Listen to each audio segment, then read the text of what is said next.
Hello and welcome. I'm Ginny, also known as Two-Thirds Lotus, and this probably won't go online, but if it does, I'm analyzing one of my own works today. I'm doing this mostly for myself, but I very well may find something of value, something worth sharing here. So if you are seeing this, then it's probably something that meant a lot to me. I'm also recording because I might capture something here in an analysis of my own work that is pivotal to myself. And in that sense, this just acts as a sort of personal log, a journal, I guess. And whether that happens or not, we'll have to see.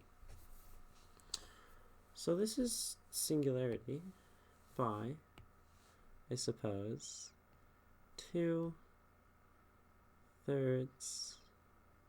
Lotus. If we're sticking with Poets of Twitch convention, which I think I am, just to maybe make this a little more comfortable, since this is something I've been afraid to do for a long time. Truly analyze my work. And I might fail here. I might come across something amazing for me. We'll see, but regardless, we have to read this poem a couple times before we put anything on the page. So here's Singularity. He walked down the not quite right angled steps as modern Archimedes seeking a private eureka, not in a pool but the reflecting waters of their eyes. Why did he hope to see himself? Parallel, converging sidewalks anticipate connection. Narcissus sprinting toward an ideal self. Did he see the ripples left behind? Around the parabolic hairpin, the inflection point stopped him. Cartesian logic fled like the changing seasons, a clarity not seen until thought. If he does not think, what is he? Pupils absorb all conception. An event horizon in one gaze, all axioms seem to lose fidelity. No theory reproduces feeling. When did nature take control? Suddenly, sweeping like the subtle blue gradient above. Drifting leaves can't fight currents. Let go. Figures rush back with a goodbye, hoping to approximate eyes meeting again. Singularity by myself, by Ginny, by Two-Thirds Lotus. There's certainly a lot in this poem. Many, many references to mathematical things. Conversely, references to nature. And then also philosophy. Not so much. I mean, myth, antiquity, right? Archimedes, Narcissus, Descartes.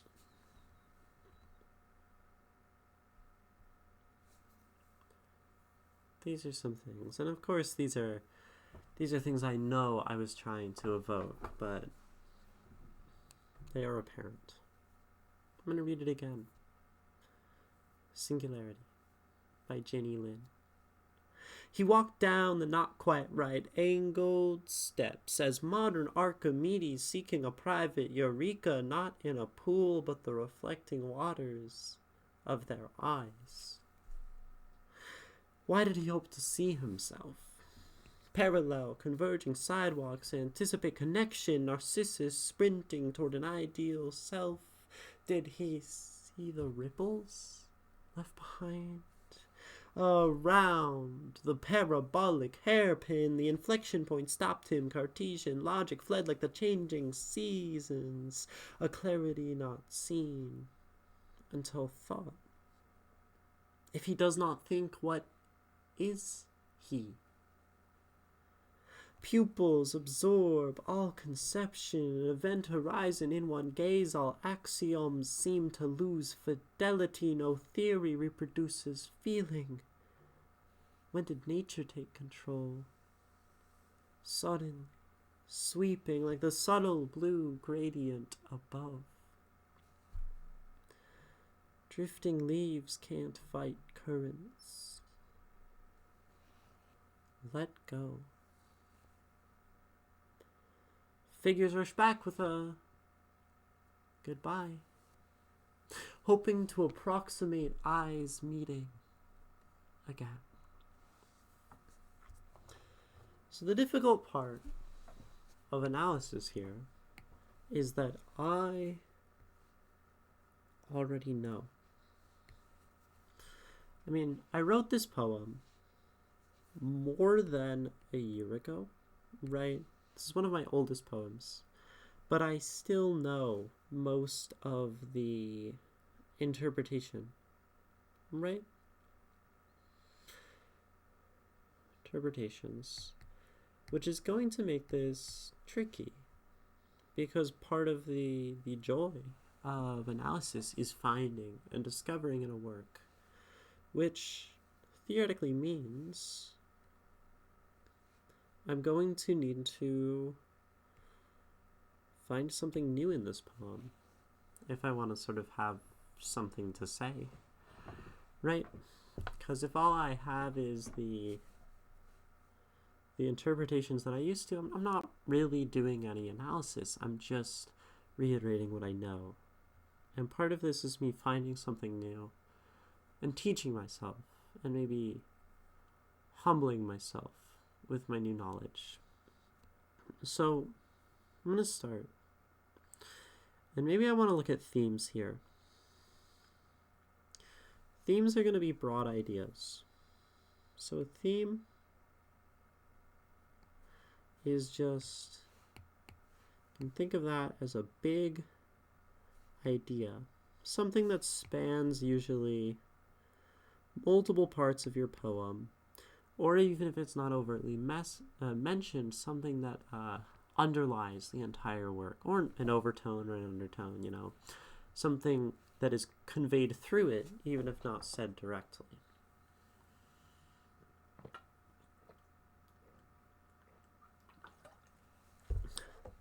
I'm doing this in one take, just like stream.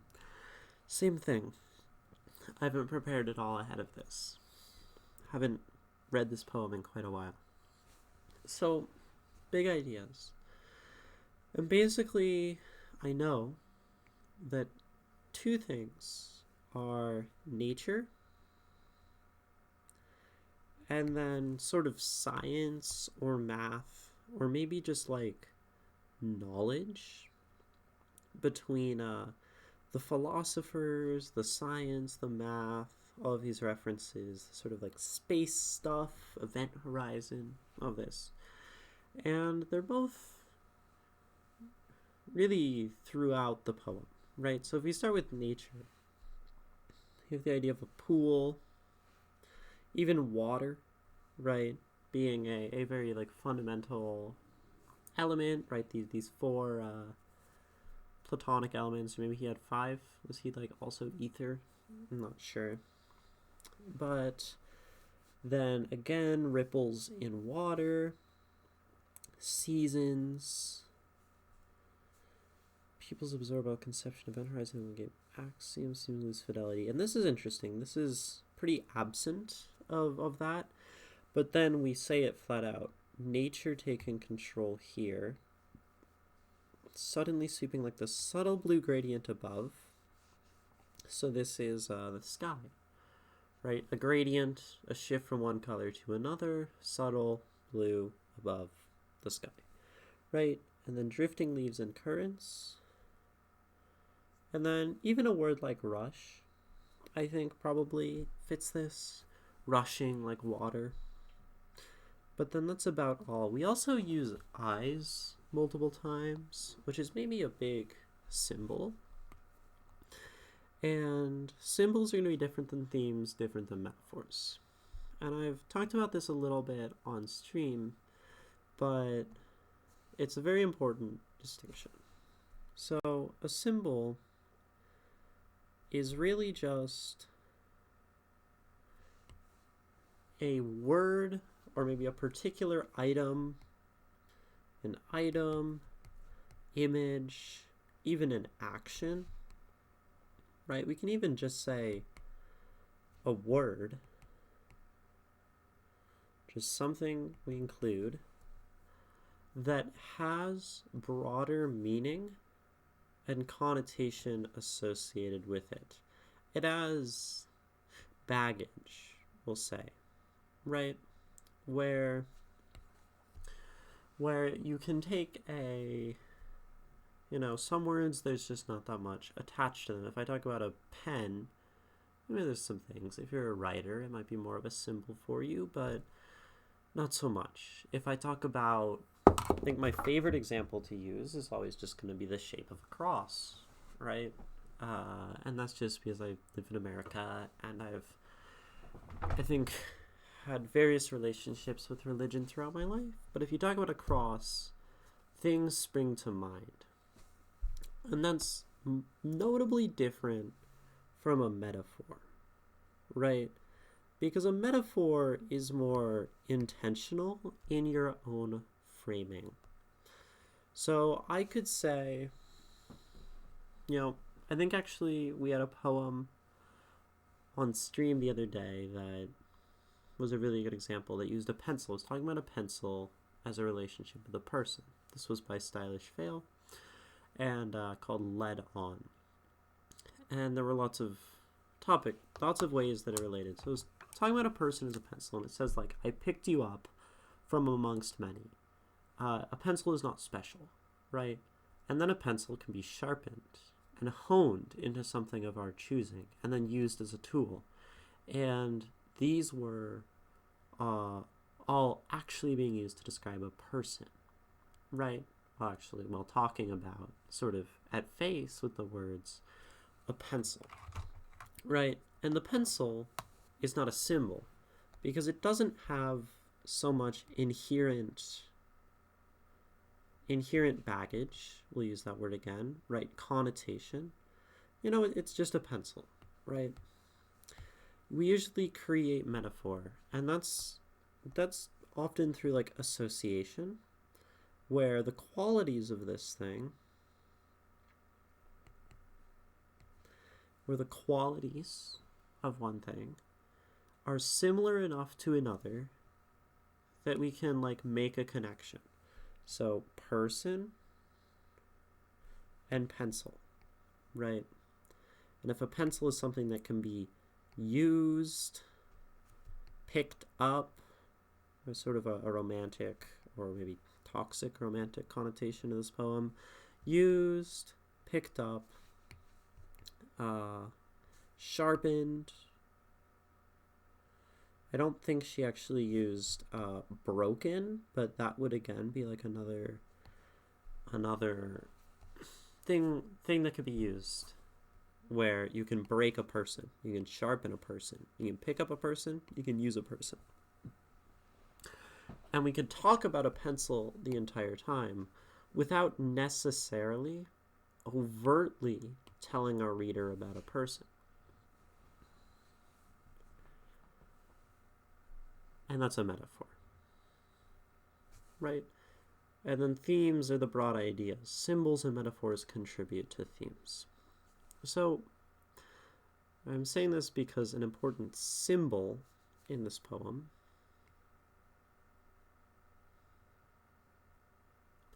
is going to be the eyes.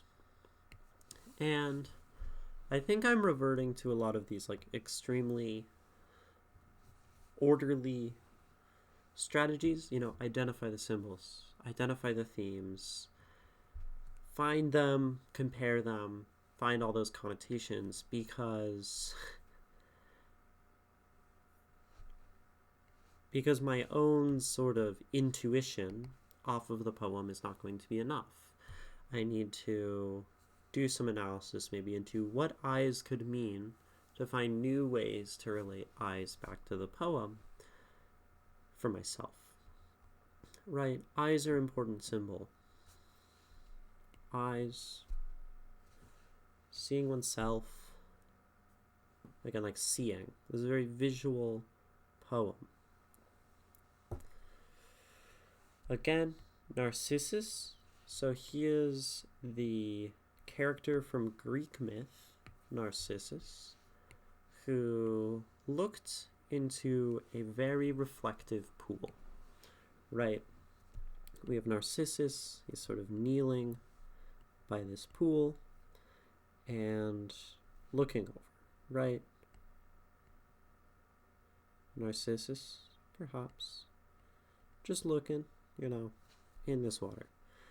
And he sees his reflection in the water looking back at him. And this, of course, narcissism, right? Narcissism. Because he stays here. He becomes so obsessed with his own appearance, so beautiful, that he never leaves. So this is, again, visual, right?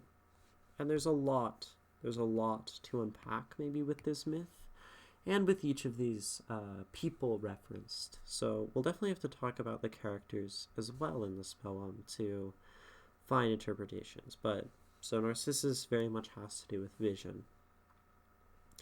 Around the parabolic hairpin, the inflection point stopped him. Cartesian logic fled like the changing season, clarity not seen until thought. Wrong color there for our eyes. Didn't change it. Pupils, a part of the eye. Absorb all conception. An event horizon in one gaze, all axioms seem to lose fidelity. No theory reproduces feeling. Gaze as well. And then eyes meeting again at the very, very, very end of the poem. And generally, right, when we have things at the very end, things at the very start, they can be important, right? And let's go through. We kind of got off of our theme discussion, talking about knowledge. We did nature, now let's look at knowledge in this poem. So, I'm going to go from the top. He walked down the not quite right angled. So this is, like mathematical. As modern Archimedes, you can include that. Seeking a private eureka. Not in a pool, but the reflecting waters of their eyes. Why did he hope to see himself? Parallel. Converging sidewalks. And this, notably interesting, is a contradiction, right? Because things that are parallel stay continuing straight next to each other forever, to never converge. Except in, like, at infinity or non-Euclidean space, there's some counterintuitive things at, like, the end of math, which I'm not qualified to speak about. But maybe that speaks to the point anyway. Parallel converging sidewalks anticipate connection. Narcissus sprinting toward an ideal self. Did he see the ripples left behind? Around the parabolic hairpin, parabola, so it's a curve. The basic parabola is going to be y equals x squared as a function. So basically, for every 1, we go on the x-axis, we square it. 2 squared is 4. 3 squared is 9. I'll just put a point there. And it looks something like this, a curve, right? And parabolas are used to describe all sorts of things. Very, very important function. But hairpin turn, right? You go this way and then you turn. The inflection point, that's a point where things change direction. Or rather than direction, I think they change like acceleration, which is sort of like getting into calculus. This is as far as I went into math. And so again, math, Cartesian. So Descartes, this graph that I drew here on the page is called the Cartesian plane. For its creator, Descartes, who also, conveniently, in addition to being a mathematician, was a philosopher. And he said, I think, therefore I am. Which is a somewhat big assumption, which he said was the first thing that was like sort of self-evident, which some may disagree with. I maybe disagree and agree with. But so then this is that reference. If he does not think, what is he? Right? I think, therefore I am. But if we say I don't think, it asks the question, am I not? Right? I'm going to maybe come back to that one. Pupils absorb all conception. An event horizon in one gaze. All axioms seem to lose fidelity. No theory reproduces feeling. More math, right? And then at the end, figures, math, and then approximate. And we have quite a long distance here, I would say, given the length of the poem, without any of these mathematical terms. Granted, it's sort of sparsely written, but this is notably all nature-y stuff, which is interesting. And that's perhaps makes sense. We talk about figures rushing back here. The figures return, the actual mathematical terms at the end. And this kind of lends credibility to the idea that like they were gone in this section. That justifies our thinking that the mathematical terms are like intentionally removed here. Brackets are sort of mathematical. This could be seen as, so a set is bracketed. So nothing in it would be an empty set, which maybe is a mathematical way to imply the absence of. So sort of a self-removal. So that's where all those like knowledge, math, and science stuff comes in. And I also notice there's a big theme of motion. It is interesting because nature, knowledge, these are like sort of broader physical disciplines for perhaps. Nature not so much a discipline, but it's like a thing. Knowledge is kind of a thing as well. Whereas motion, time, it's that which lies in between things, or the relation of things from this point to another in time. It's the unfolding. Sort of a fourth dimension. I mean, that's, yeah, what we call it, fourth dimension. Kind of.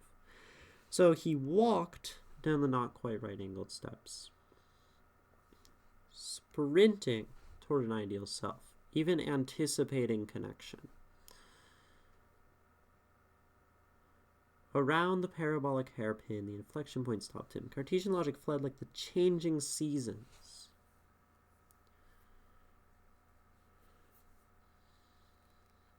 Pupils absorb all conception. An event horizon in one gaze, all axioms seem to lose fidelity.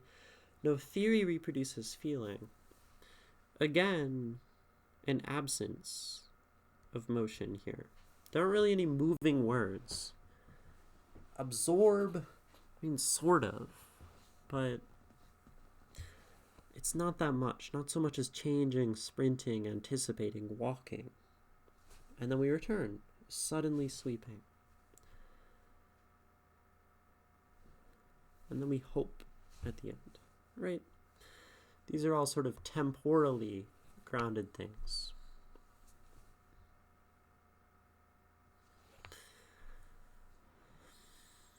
So now we need to start to put these things together and look at what this could be saying.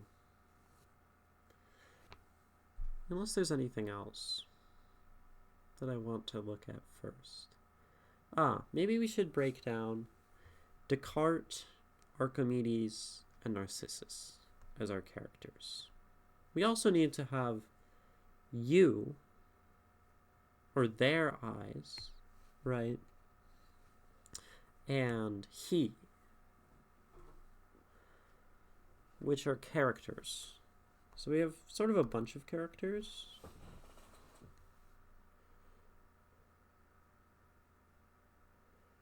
One of which is going to be the subject. So we have he. We have them, as in their eyes. We have Descartes. We have Archimedes. And we have Narcissus.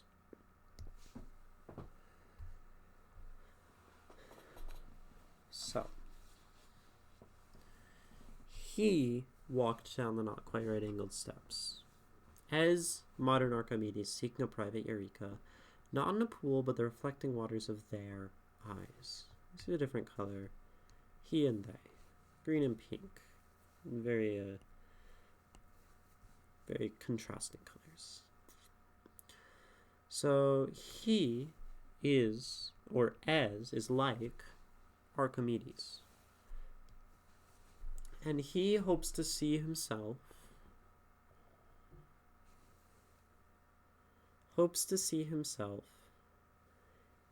in the reflecting waters of their eyes, right? So he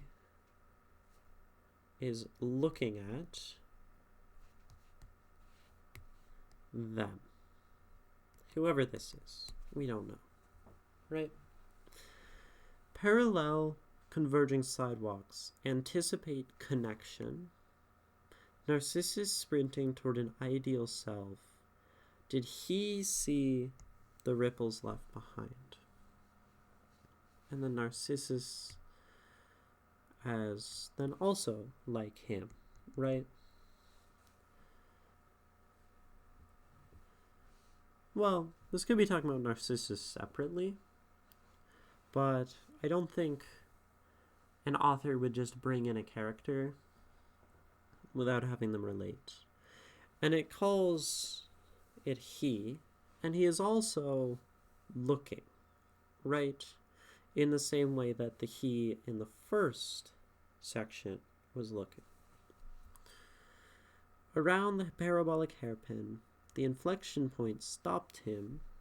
So he's running, he's moving. Cartesian logic fled like the changing seasons. A clarity not seen until thought. If he does not think, what is he? So giving him some connection to this Cartesian logic. And maybe Descartes is less of a character to talk about so much as like this philosophy, but it's still related to him. Pupils absorb all conception. An event horizon in one gaze. All axioms seem to lose fidelity. No theory reproduces feeling. So we have neither him nor them. When did nature take control, suddenly sweeping like the subtle blue gradient above, drifting leaves can't fight currents, let go. Again, throughout this whole section, it feels very empty of a lot of our broader themes, except for strictly nature, knowledge, and motion. Or it has our broader themes, nature, knowledge, and motion, but it takes away everything of our characters, which is very interesting. Figures rush back with a goodbye, in quotes, it's being said. So this is dialogue, and we might ask, who speaks this? Hoping to approximate eyes meeting again.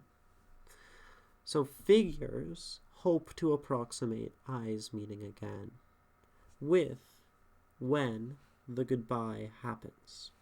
They return. Interesting. So, talked briefly about Narcissus and his tale, story, but roughly, I said, he looks into the water, sees himself, and is entranced, enchanted, and never looks away. And he starves. He dies looking at himself, because if he looks away, he won't stop seeing himself. So, and this is where narcissism comes from, or to be self-obsessed, right? It's more than loving yourself, appreciating yourself. Narcissus has an obsession to the point where he dies. So, to mention Narcissus is a very grim thing. It's both reflective of sort of a negative quality of self and a sort of obsession to the point of the end, right? Particularly in oneself.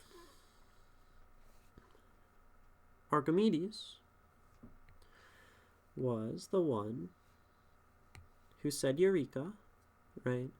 And this was when he sat in a bath, or maybe a pool, and he saw the water level go up. Because when he goes in the pool, right, he takes up some of the room, and that displaces the water vertically. Fairly, straightforward, like physics, right? He just takes up some of the room, the water goes around him. The water has to go somewhere, so it's going to go up, right? He says, Eureka, when he realizes it.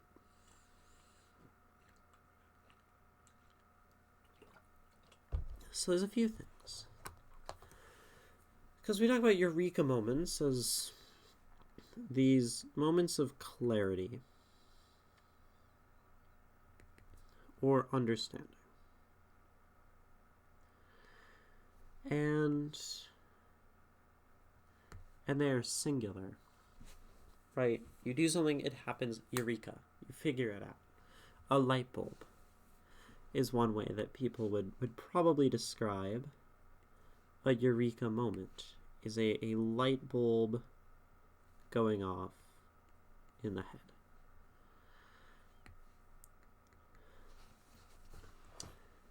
And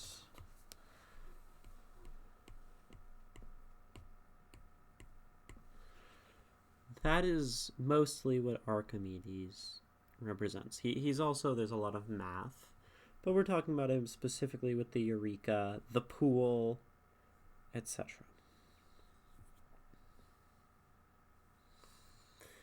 So we're going to go through and maybe try to connect some of these ideas. We've pulled out most of them. Maybe one more thing. There's a lot here, right? And I did this very intentionally. I wanted this poem dense. If he does not think, what is he? So, this sort of non-thought,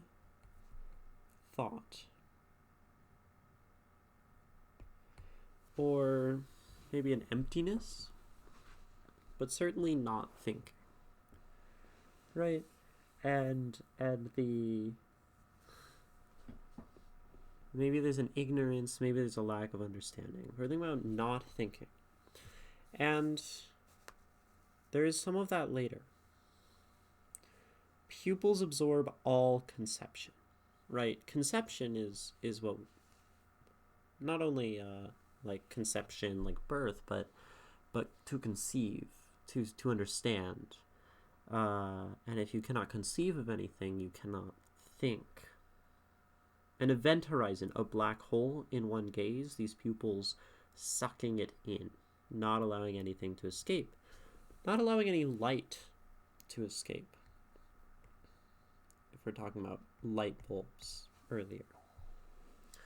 All axioms seem to lose fidelity. So again, that which is rational, which is thought-based, goes away. No theory reproduces feeling. And that's interesting, right? The way feeling steps in.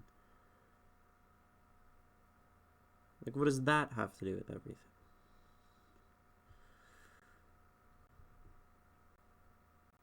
We'll maybe figure that out.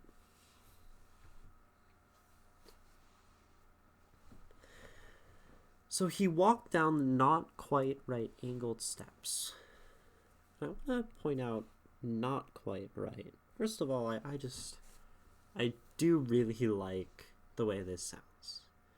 He walked down the not quite right angled steps. It's very nice. And to be not quite right, so right angles are sort of perfect. They are 90 degrees, they're the backbone of a lot of geometry, and they're very important. And we want our steps, of course, to be right angles because that makes them easy. But you think about not quite right angled steps, so maybe you're going up some steps and, you know, they're sort of like not quite right angles. You're gonna have issues. And maybe that's a little exaggerated on like that one. But you know, it's gonna be hard. They're not gonna be consistent. So you can almost think of maybe someone walking down these steps very unsteadily. And that's also, I guess, knowing my own performance, why it's intoned as such. He walked down the not quite right angled steps, is kind of how I like to say it, because it gives this unsteadiness, jerkiness, right? So we begin this poem with this character unsteady. As modern Archimedes seeking a private eureka. So we are unsteady in our sort of pursuit for understanding, right? And it's not that we're looking for some mathematical concept in our pursuit, but the reflecting waters of their eyes is where we are looking. So we're looking for some sort of epiphany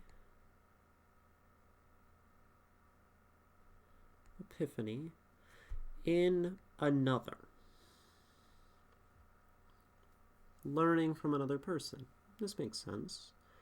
But we're not quite right angled. We're a little bit misguided, perhaps, in this. Why did he hope to see himself? And now this is interesting, right? This jumps ahead, or maybe foreshadows the idea of Narcissus in the next stanza, where this could either maybe be the misguidedness itself, looking for oneself in another, where instead we should be looking for something in them, or maybe the misguidedness is just looking for anything in others. But regardless, he does this selfishly. We have to remember that, looking for oneself in water represents something very specific and something that is generally doomed, right? So despite the maybe quick intonation and exciting nature of this first stanza, in the way I read it, it's not It's doomed. So then, parallel converging sidewalks anticipate connection. So, Narcissus sprinting toward an ideal self, did he see the ripples left behind? So think about these two sidewalks that are parallel, right? They go along, I don't remember parallel. Maybe it's like that or something. The symbol. But you have these parallel lines. They go on forever. They do not touch. They do not intersect. Yet, they anticipate connection. And up to this point, we do have a sort of mention of connection, right? In the connection of two people's eyes. He hopes to look into their eyes. So perhaps this says that there's some amount of impossibility, right angles, in the connection of these two. They're going to go on forever separate. Narcissus sprinting toward an ideal self. This maybe backs up this idea. Narcissus is looking for something impossible. In a sense, right? He looks at himself, sees the beauty, and is captured there forever. Which maybe means rather than something impossible, he's very misguided. He finds some value in looking at himself, but in the end it's doomed, right?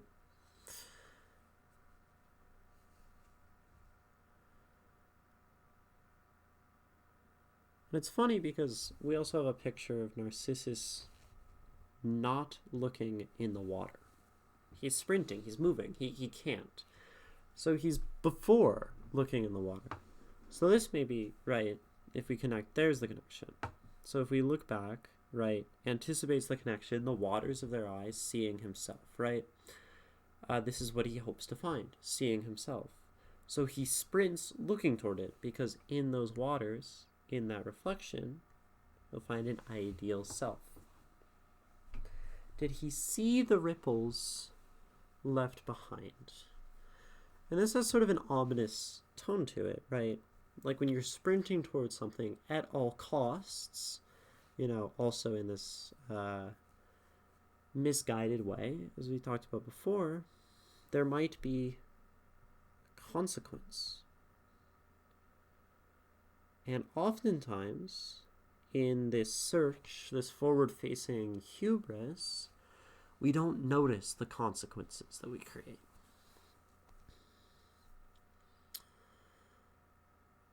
Around the parabolic hairpin.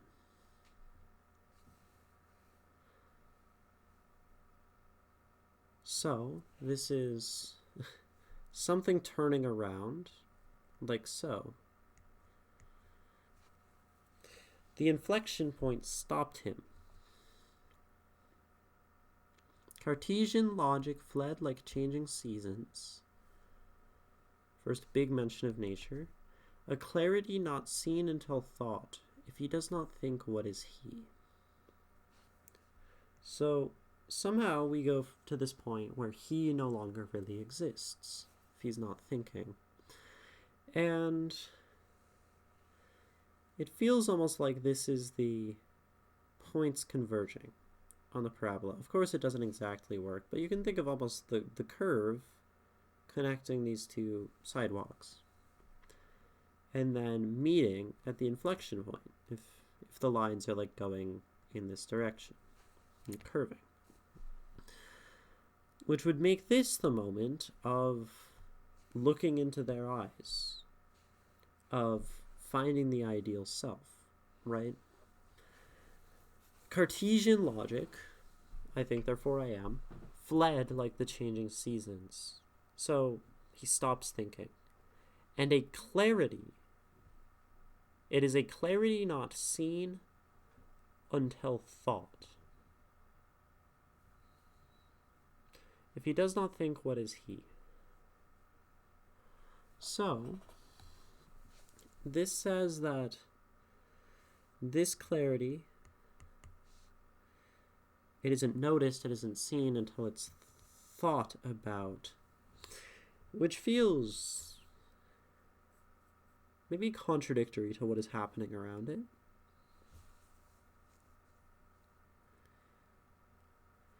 Cartesian logic fled like the changing season, a clarity not seen until thought.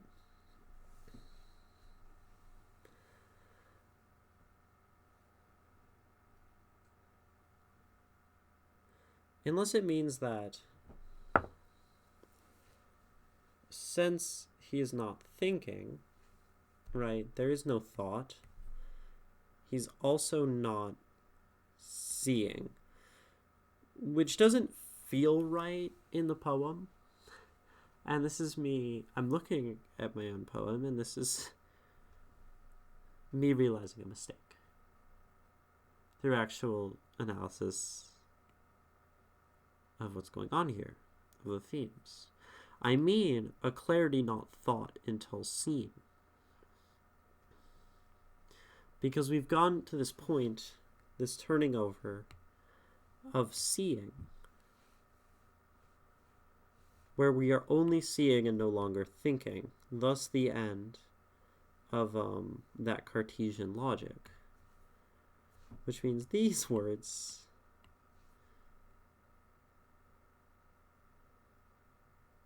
need to be reversed.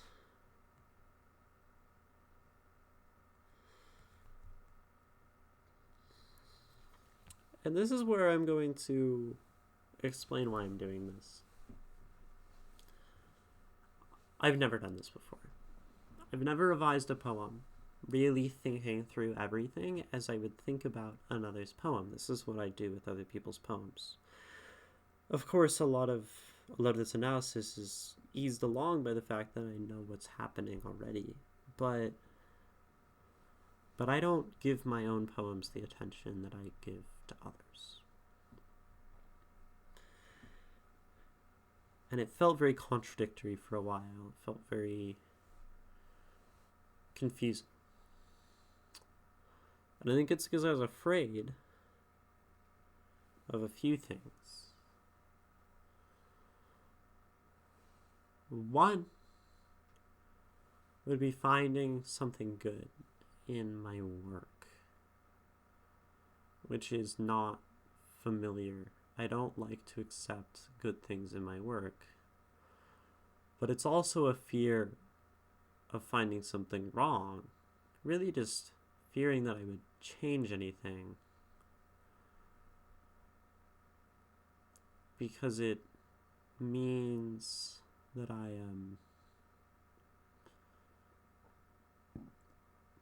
don't know, I teach myself.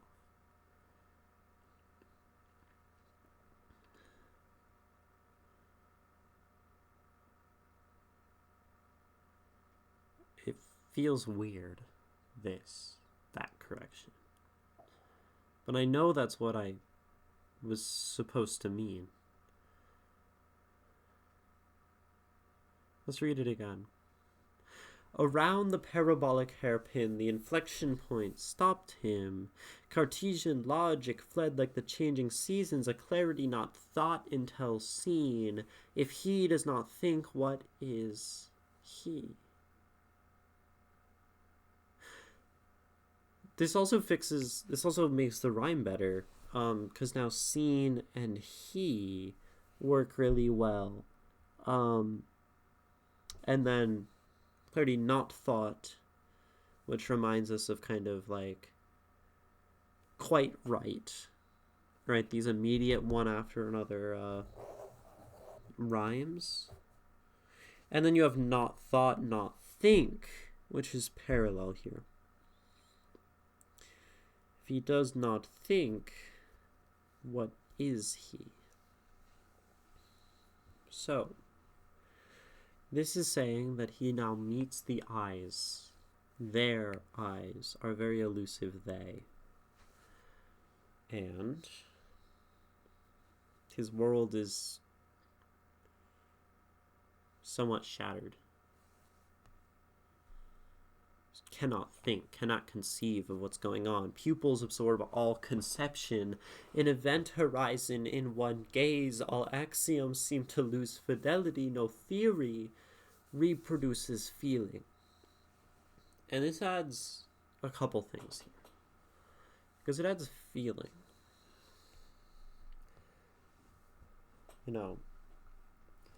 It says that all of this. So here's the thing. All axioms seem to lose fidelity. All of that math, all of that science, all of that kind of understanding goes away. And then it's replaced. No theory reproduces feeling. So in some sense, feeling steps in to replace the eureka, what he's seeking, with what is actually happening and what he is seeing.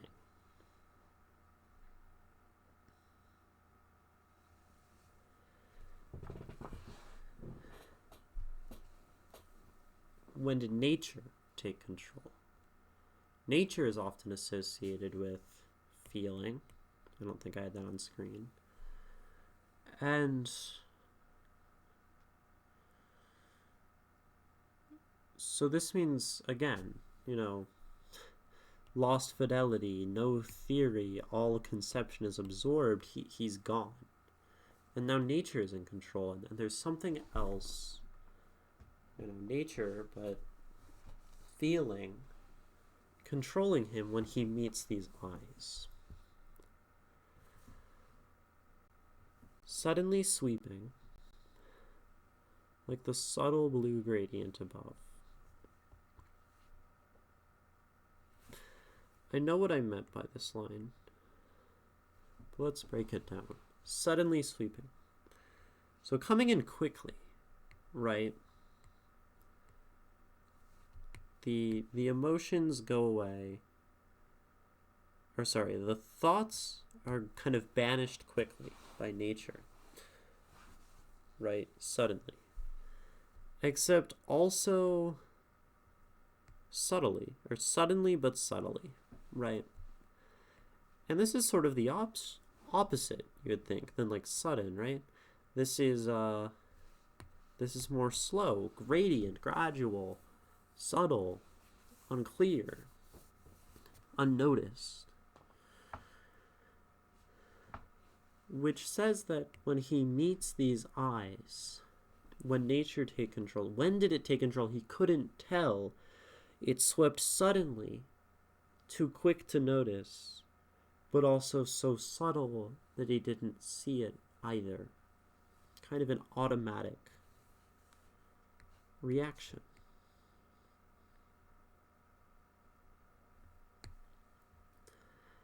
And then drifting leaves can't fight currents. Let go. Right? It's just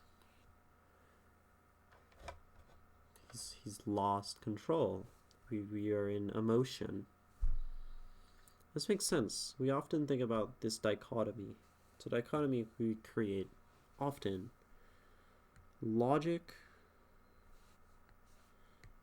I like to use not equal for dichotomies. It's not quite right, but an emotion. That these things are incompatible. Dichotomies. And when the emotion comes in, all the logic is forced away. And when logic comes in, emotion comes in. We think about the cold, uncaring, calculating person. This is the emotional but less smart, maybe artistic type, right? But of course, these things can intersect. I guess we can take me as an example, right? We have the emotional side and the logical side kind of right here, existing together. And I was grappling with some of those things. I was becoming an artist. This was at the start of my artistic journey, and I was confused at what it meant to feel, right? And that underlies a lot of this poem, which I know is a step into explanation and not analysis just off the text, but So what? And then we have this empty set, which is maybe, let go is words, it's art, it's writing, as a way to represent, allowing the emotion.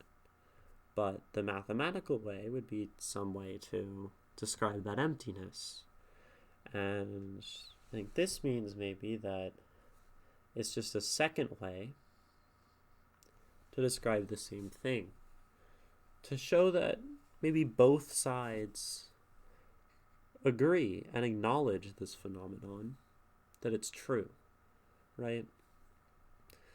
And then figures, all of this comes back with a goodbye, hoping to approximate eyes meeting again, right? So the eyes are no longer met. We have said goodbye. They are gone. And we are left with figures coming back to our mind, trying to approximate, trying to again maybe sprint toward them, anticipate connection, return to this inflection point, seek a eureka. But the only place when that exists is in the moment, right? Which makes that fundamental thing to live in the moment, right? And we briefly talked about motion, and there is no motion in this moment of meeting eyes. Once the logic flees, there is just no thought, seeing, nature take control. We talk about the sweeping, but it's in past tense. And then leaves can't fight currents. Again, it's a non-action. Letting go, non-action.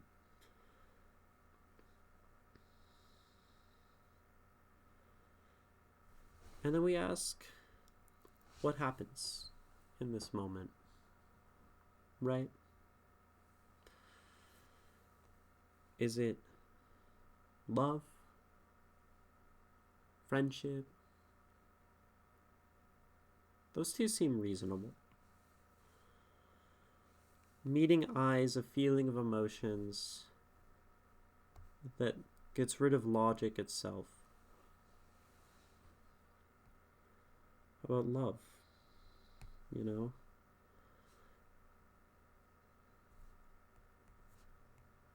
Love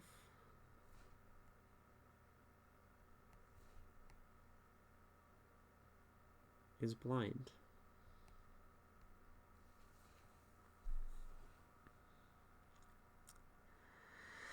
It blinds us.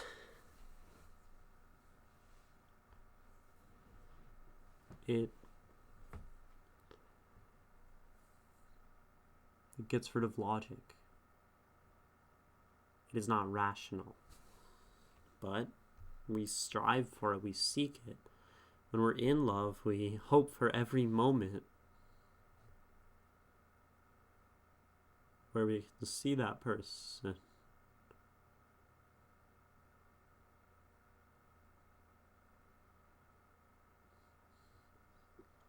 And as soon as those moments end, we keep on hoping to anticipate those eyes meeting again, right? That's one interpretation.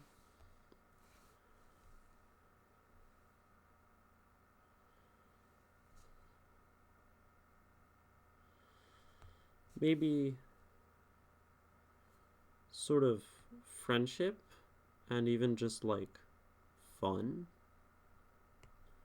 is an interpretation, similar to starting with an expression. Time flies. Sort of ended with sometimes when having fun. right?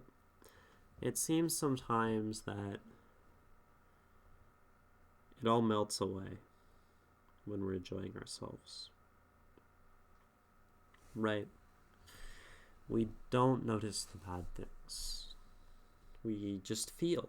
We don't notice the logic and the reason of things. We can be completely illogical with friends. Many probably share the sentiment of having a joke with friends a bit that makes no sense, that is completely absurd, but you have this comfort emotionally with these people that allows you to just laugh and enjoy yourself and let that nature take control, right?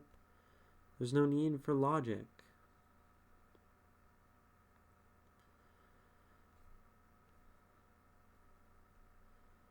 A broader note on this is that he's trying to find himself, right? With some notes on the self. He's trying to find it in this moment. And I guess I want to pose the question, sorry about the blur. Does he find himself in these moments?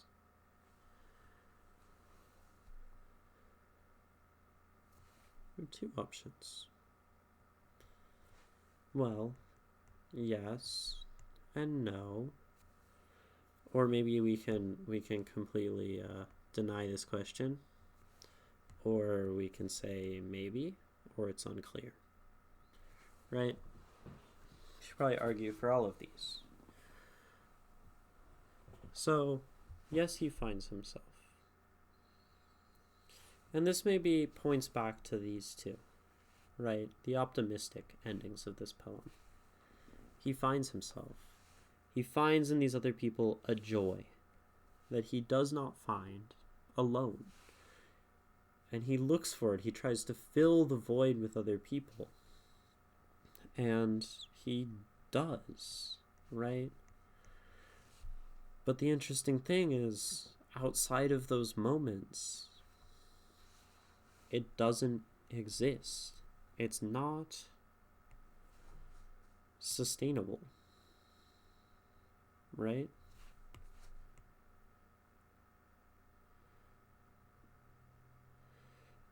This is maybe reinforced by the idea that he immediately returns to the state of mind that he started in. Because, well, it almost knows that there's a self in those moments that he finds. He finds some true joy. You know, I'm saying self as in like some kind of fulfillment, right? Seeing himself, acknowledging, understanding, self-actualization, maybe. And of course, he maybe knows that he did in this moment, so he wants to keep returning to that, and he keeps striving for these moments. Now, what about the argument where he doesn't, right? Maybe one would say that truly seeing himself would end the entire thing. If he saw himself and saw himself as this Narcissus, right? If we're talking about the doomed Narcissus of before, he would either go on a path to death, or maybe he would change. He would not follow the path, right? This is not finding fulfillment, or maybe false fulfillment. Because here he keeps going, thinking that there's more. He keeps returning after leaving this state, thinking, I need to go back, I need more, I need to find this, hoping to approximate eyes meeting again, without seeing the cycle that he will continue upon until his death.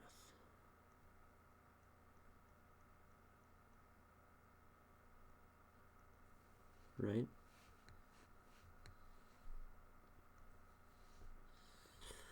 Possible. And then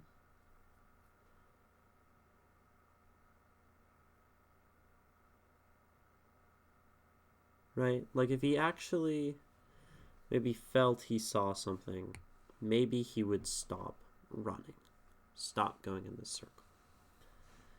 And then you say, but also if he saw something, he might recognize this pursuit, and he might change and decide to, break this cycle. And either, like a whole flowchart, he would either stay in that moment and live a life of pure emotion and bliss, or he might abandon it and just ignore any of that emotion and just revert back to logic, seeing the folly of his ways, in that those moments do not solve his ails. And then there's the answer, maybe. Which is interesting, right? Feels like a cop-out initially. We like yes and no. But there's some logic to saying maybe. There's uncertainty, right? Because, in a sense,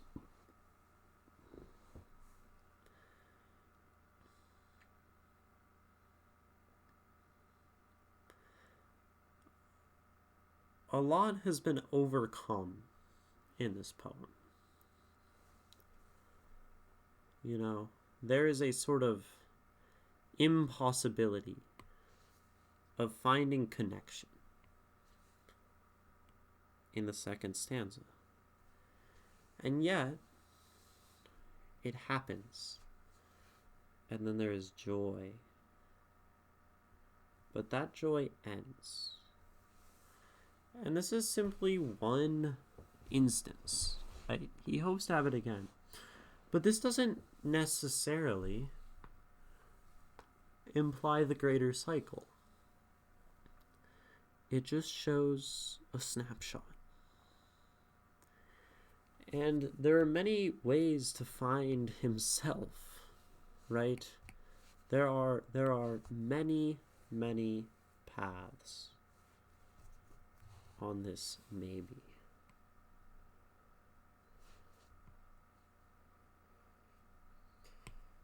Because the dichotomies are maybe false. That there are not just true two paths in truth. There isn't just logic and emotion. There are many ways to find understanding in the world, other than the false dichotomy that he has created.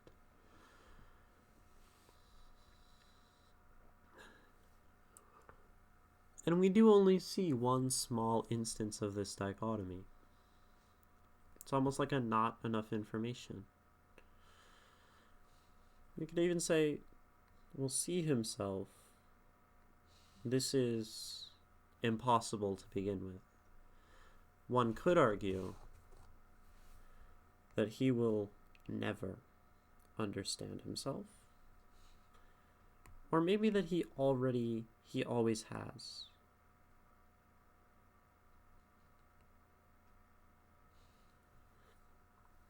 Either him seeing himself is impossible. And he will take these actions or others, who knows, and never truly find a water that can reflect his gaze.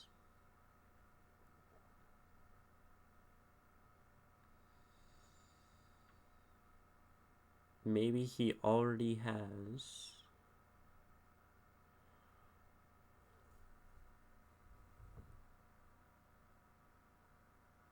seen himself, that he does know, right? And this motion, this tension is life. And that to live in one or the other is playing into that dichotomy, or even to go find others. It's not about his choices. It's just about living.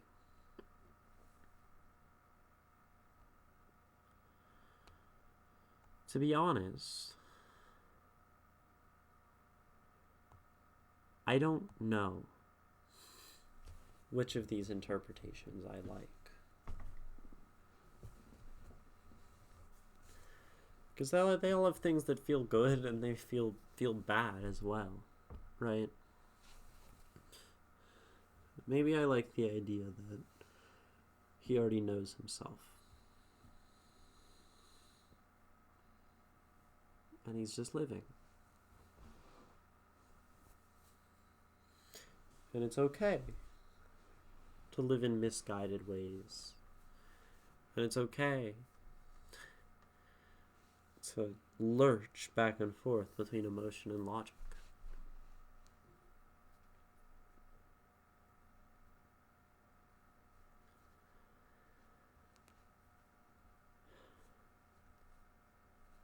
The title is called Singularity. The title is Singularity, right? Singularity references a black hole.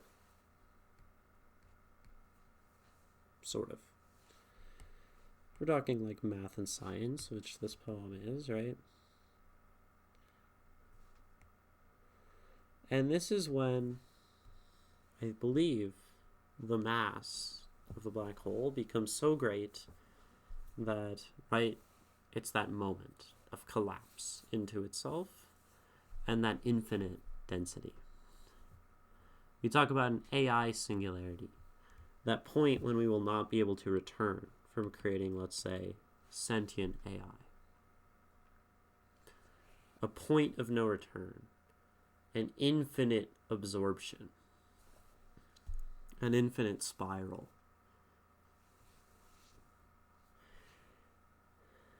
So, what else? The eyes are described as an event horizon. They are the singularity. Which means, well, first of all, they will always be there for as long as he lives. The others, everyone who he might seek validation in.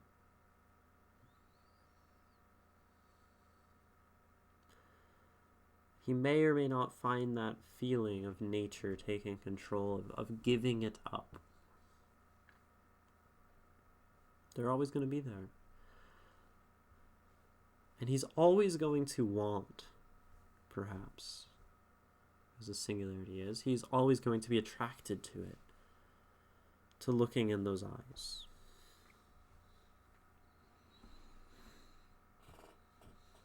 Which speaks maybe to this cycle being endless, going around and around and around, until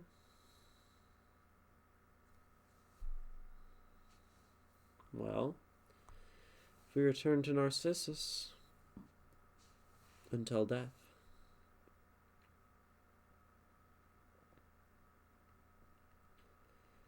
Until death do us part, perhaps? These two, this connection, these eyes.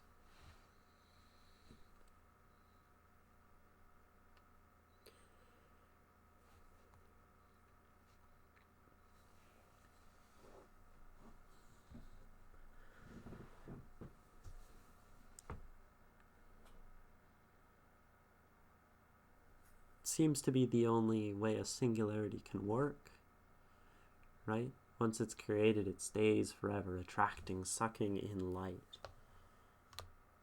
Which is interesting, because that also makes it feel kind of negative. Maybe not. It's sucking in the eureka moments of logic and that narcissistic drive. So maybe it's sort of a positive singularity. That he'll always be able to find feeling, joy, solace in people, in nature.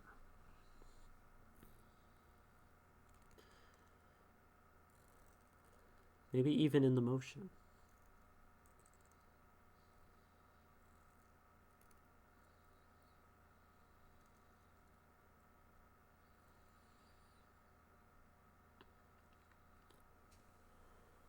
I'm going to read this one more time, maybe two. This is my poem, analyzed. Slight critique, one edit.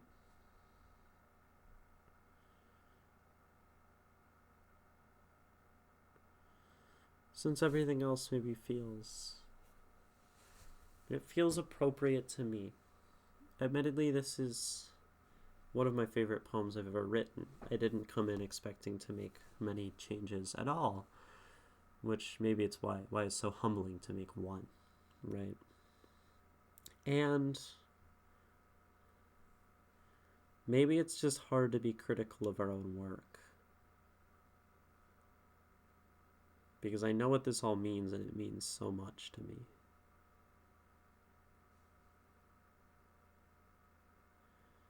It feels like it's a good poem. Like I can explain that much out of it, right? I'm not sure. Singularity. By yours truly.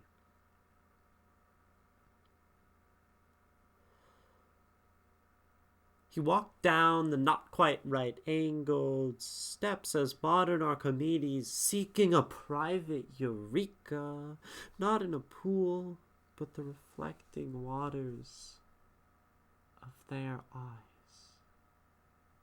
Why did he hope to see himself?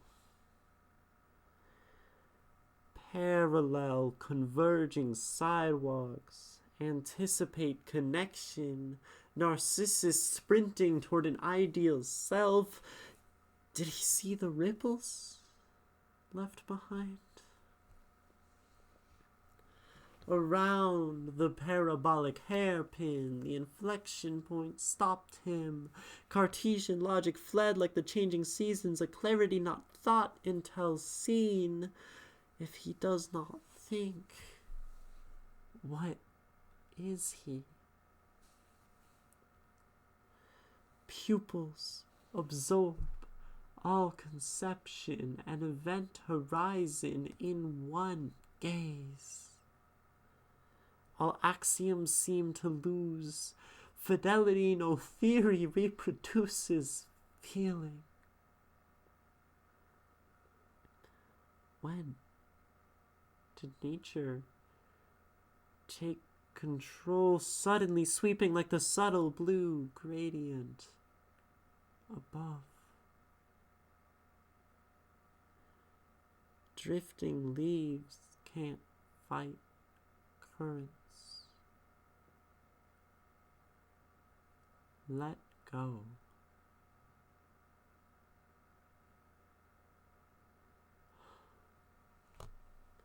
Figures rush back with a goodbye, hoping to approximate eyes meeting again.